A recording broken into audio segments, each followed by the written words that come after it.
Hey y'all, my name is Brooke. I'm from LA and okay, look, so I have fibroids and initially they told me I had two, but then I ended up having five.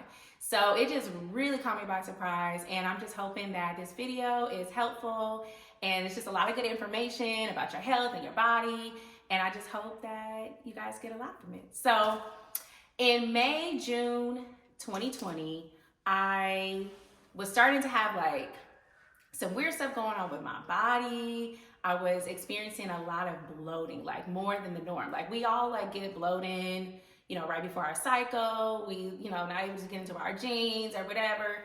But no, it looked like I was legit pregnant. Not even trying to be funny, not trying to be dramatic, but like I looked pregnant and I was in a lot of pain. And I just remember thinking like, this is not normal. And I was even experiencing like some discomfort like under my breastbone, and I could even feel like something hard like right here. And I just was like, this is weird, but then I just kind of pushed it off and I was kind of even in denial. I'm like, oh, maybe it's a hernia because I had danced for many years. So I thought maybe I pulled something and just hadn't dealt with it. So I just kind of pushed it off. I do not recommend that at all. And so several months went by, maybe like 2 months, and then I finally went to the doctor because it kept happening every time my cycle was about to start. Boom, I have this big bloating. Like, I was so self-conscious about it. I was so nervous that people were gonna ask me, was I pregnant while I was out at the store or the mall or something? So I was just like, no. So I went to the doctor, and actually when I went to the doctor, I was at my heaviest. I was 180 pounds. And my doctor was like, let's run some tests. We're gonna give you an abdominal ultrasound, which is basically like the ultrasound they do when women are pregnant. So I went to my gynecologist. She set up for me to get an abdominal ultrasound.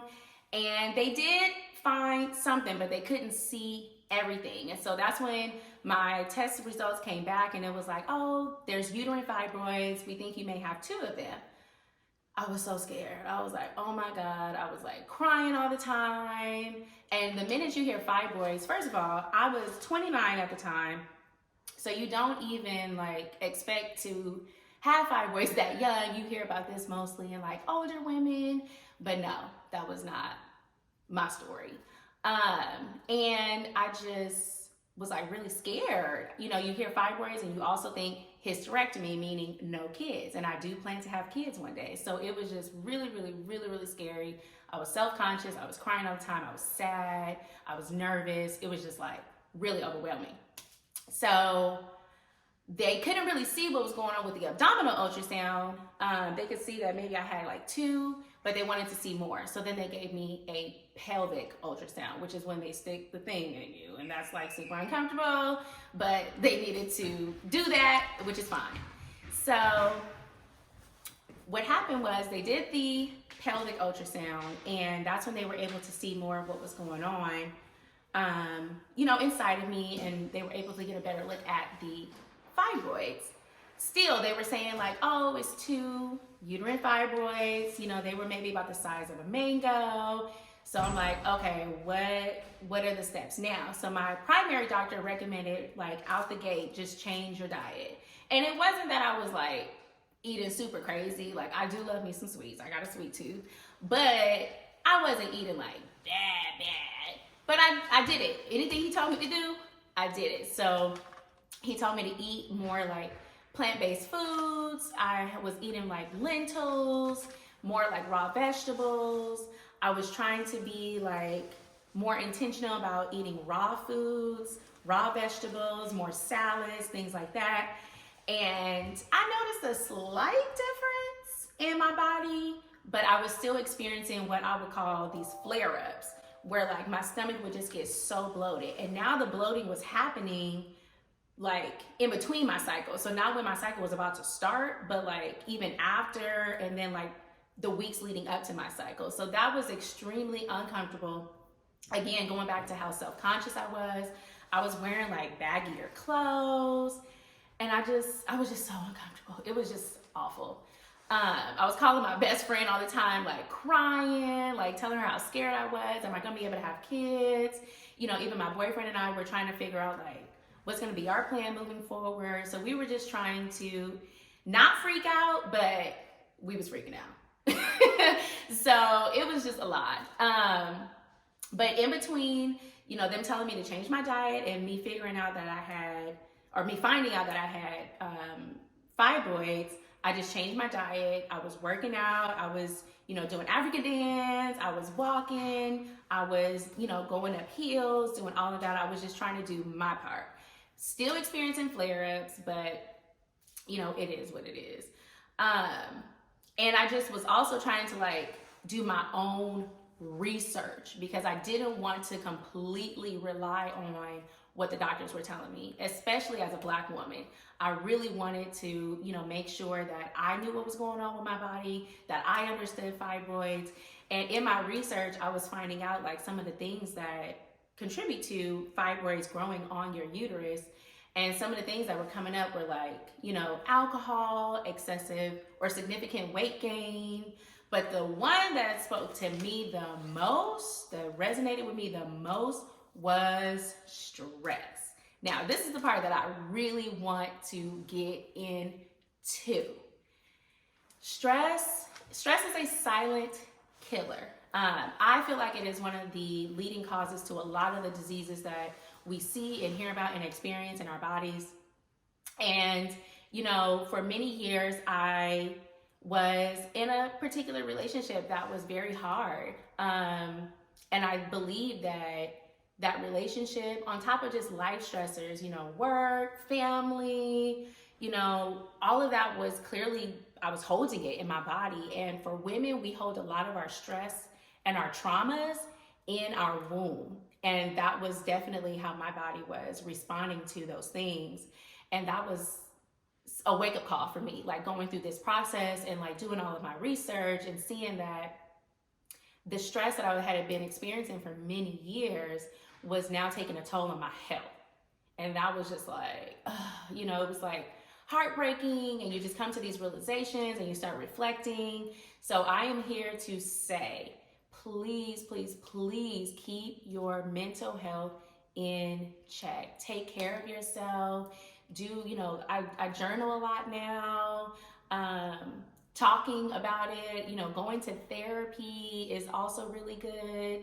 Just whatever you have to do to take care of yourself in a positive way, I highly recommend that, because your body will tell you when it's just not okay, you know, what you're going through. So I was doing all of this research, finding out what fibroids were, finding out, you know, what causes them. Was helpful, because then when I went to the doctor, I was able to really advocate for myself and say like, no, I want this, I want these kind of stitches, I want dissolvable stitches.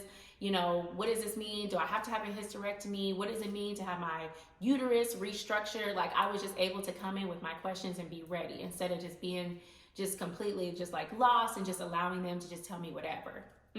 You want to make sure you go in and you know what's going on too. That's always very helpful. So once I did that, I felt good. I felt empowered. I felt like, okay, like I felt like I had a part in this process. And my doctor is amazing. My primary doctor is amazing. And shout out to Dr. Brigham. He's great. Black man. He's great. Yeah. And he was like, you know, what doctors tell you to focus on your diet? Like, that was so important for me. And that's something that I still hold on to this day. So during, you know, all this research, now, you know, we're leading up to surgery day. Okay. So surgery was in December of 2020. Emphasis on 2020. So we in the height of COVID. Okay. I couldn't have nobody in the hospital with me. It was just me. I'm literally on FaceTime with my best friend. Like, I'm in the hospital bed and we just talking, and she's trying to stay, you know, cool, and I'm trying to stay cool. And, you know, I'm talking to my mom and my dad and my boyfriend, you know, just processing this whole thing. Like, it just came out of nowhere. And, you know, while I was in the hospital, you know, they told me that I was going to, before I got to the hospital, they told me, like, this is the kind of surgery you're going to have. It's called a myectomy. And so that's basically a C-section. You're going to have a C-section cut. So I have a C-section cut, like, right under my belly button, I would say. And that's how they had to take them out. I was gonna have to have a C-section cut, and I also got an epidural. Okay, that took me out because we only hear about epidurals when you're about to have a baby. Like, what? So I was scared. I'm not gonna lie, I was scared. I'm like, epidural, all you hear is like, you're gonna have issues with your back and it messes up your nerves, and like, so you just have all of these things going through your head. And I just, me and my best friend, we prayed together, and that was so helpful. Me and my family, my boyfriend, we all prayed together. So that was helpful in just like easing my nerves and just surrendering all of my anxiety. And I just remember like the night before my surgery, my stomach was still huge. It was still really big and bloated. And I was just like, I gotta get these things out of me. I was in pain basically leading up, like as it got closer to surgery, I was in more and more and more pain. The flare-ups were happening more often. It was almost like my stomach would never just not be bloated. And I would just have all this pressure on my pelvis. It was just like, I gotta get these things out. Now, you might feel like, oh, okay, I can do this, naturally. Like I can eat better and exercise. I even went to like a V-steaming party, I guess you would call it, just thinking that like, oh, I can like cure this with a V-steam. I can shrink them with that. No, they were way too big. Like that's not gonna do it. Like get the surgery if they're huge, and mine were huge. And then like you go into maintenance afterwards when you're like in your recovery. So I'm at the hospital, and they're like telling me about the epidural. And I just remember like when they took me into the OR, like that's when it just like hit. Like I was okay for the most part leading up to going into that OR room. And I was laying down, they're about to give me my anesthesia, and I just start crying. I was just like, oh my God, I was just so scared. All you see is lights. The doctors are just moving really, really fast. And the lady was telling me, that one of the nurses, she was like, take a deep breath. It's okay. We got you. Don't worry. Like she was just trying to like talk me down because I was freaking out. And I just remember her saying like, think about where you want to go, like on vacation. I don't even remember what I said, but next thing you know, I'm asleep. And the surgery was about 3 hours. And when I woke up, they showed me a picture of the fibroids, and oh my God, huge. First of all, like I said at the beginning of this video, originally they told me I had 2. I ended up having 5. One was the size of a cantaloupe. Okay. I'm 5'1". I have a short torso, so just take all that, okay? One was the size of a cantaloupe. 2 were the size of like a lemon, orange, maybe a little bit bigger than that. And then the other 2 were the size of like a penny or a dime. So that's 5 fibroids sitting on my uterus, causing me all that pain and suffering. It was terrible. So I was like so happy that they got those out when I saw a picture of it, and there was just no way I was gonna be able to take care of those naturally. There was just no way. And even my surgeon was like, they were massive. Those were his exact words. And doctors don't be, they'll tell you something was like what it was. So the fact that he said that, I knew like they were big and it was like an intense surgery. So I ended up being in the hospital for 3 days, and I still had this epidural in my back. So I wasn't really experiencing a lot of pain in the hospital, but baby, when it was time for me to go home, a lot of pain, a lot of pain. And I'm usually like, okay with pain. I understand that sometimes our bodies just go through that. I'm not really big on taking medicine. That's not really my thing. But I was taking the medicine that they gave me, and they gave me Percocet. Okay? Percocet. Okay? So that was like, crazy. But you know what? I only took half. I didn't take the full dose because I didn't want to put my body into shock. Because like I said, I don't really be taking medicine like that. But when it was time and when that pain was kicking up, I wanted to take the Percocet. So I was, healing at home. My mom was very, very helpful. She stayed with me for several weeks, just helping me around the house because I couldn't do any like heavy lifting. I couldn't really bend down. I needed someone to be there when I showered. I needed help getting up, laying down because I was in a lot of pain. Like I said, it's like a C-section cut. So just imagine that. So I'm having a lot of abdominal pain. You see, I love to laugh, and I'm just like, me, and I couldn't laugh. Like, it would hurt to laugh. So I couldn't watch like certain shows when I was just like laying there like in pain because I didn't want to laugh and hurt even more. And then you are like stitched up, so you feel like super tight. You feel like any move, any laugh, any cough, any sneeze, you're about to just burst wide open.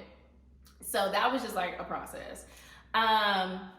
But over time, I was getting better. I would say like after the first like couple weeks, I was doing good. I was walking around more. I was feeling better. I could feel just like the relief my body was experiencing without having those things inside of me. And I went to my first doctor's appointment, post-surgery. And my doctor was like, the incision looks great. You're good. You should be able to go back to work in like 3 weeks.